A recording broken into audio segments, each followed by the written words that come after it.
Hello বন্ধুগণ, কেমন আছেন সবাই? চলে আসলাম সন্ধ্যার নাস্তা নিয়ে। মন চাচ্ছে যে ঝাল ঝাল করে ঝালমুড়ি খাই। প্রচুর ঠান্ডা পড়েছে, তো আমি ঝালমুড়ির আয়োজন করছি। তো বন্ধুরা সবাই চলে আসবেন খেতে। কার কার ঝালমুড়ি খেতে ভালো লাগে অবশ্যই কমেন্ট বক্সে জানাবেন। তো আমি এখানে ধনেপাতাগুলো কুচি করে নিয়েছি। এখন নিচ্ছি কাঁচামরিচ কুচি করে। তো ভিডিওটি কেউ স্কিপ করে দেখবেন না, সম্পূর্ণ ভিডিও দেখবেন। আর সম্পূর্ণ ভিডিও দেখে লাইক কমেন্ট করে যাবেন। আর ভালো লাগলে ভিডিওটি শেয়ার করে দিবেন। তো আমি কাঁচামরিচগুলোকে কুচি কুচি করে কেটে নিয়েছি। এখন কেটে নিচ্ছি টমেটো, কুচি করে কেটে নেব। তো ঝালমুড়ি কিন্তু সবারই একটা প্রিয় একটা জিনিস আর লোভনীয় একটা খাবার। তো আমি টমেটোগুলো কেটে একটা পেঁয়াজ কেটে নিয়েছি।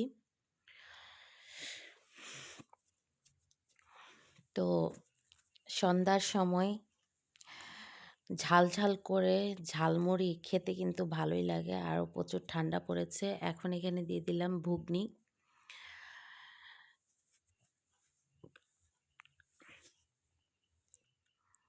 দিয়ে দিলাম সামান্য পরিমাণে লবণ, দিয়ে ভালো করে হাত দিয়ে মেখে নিচ্ছি।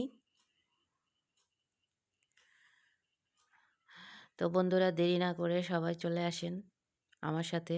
কারা কারা ঝালমুড়ি খাবেন? আমার তো ঝালমুড়ি খুব ফেভারিট একটা জিনিস। আমার ঝালমুড়ি খুব ভালো লাগে খেতে। তো এখন দিয়ে দিলাম খাঁটি সরিষার তেল। সরিষার তেল ছাড়া তো ঝালমুড়ি জমেই না। তা আমি বন্ধুরা ভালো করে মেখে নিয়েছি।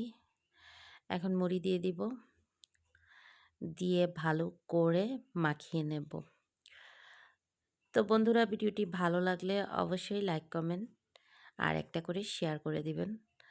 আর কারা কারা আমার মতো ঝালমুড়ি পাগল অবশ্যই কমেন্ট বক্সে নক দিয়ে যাবেন। তো সেই পর্যন্ত ভালো থাকবেন, সুস্থ থাকবেন। চলে আসব অন্য কোনো ভিডিওর সাথে। আল্লাহ হাফেজ।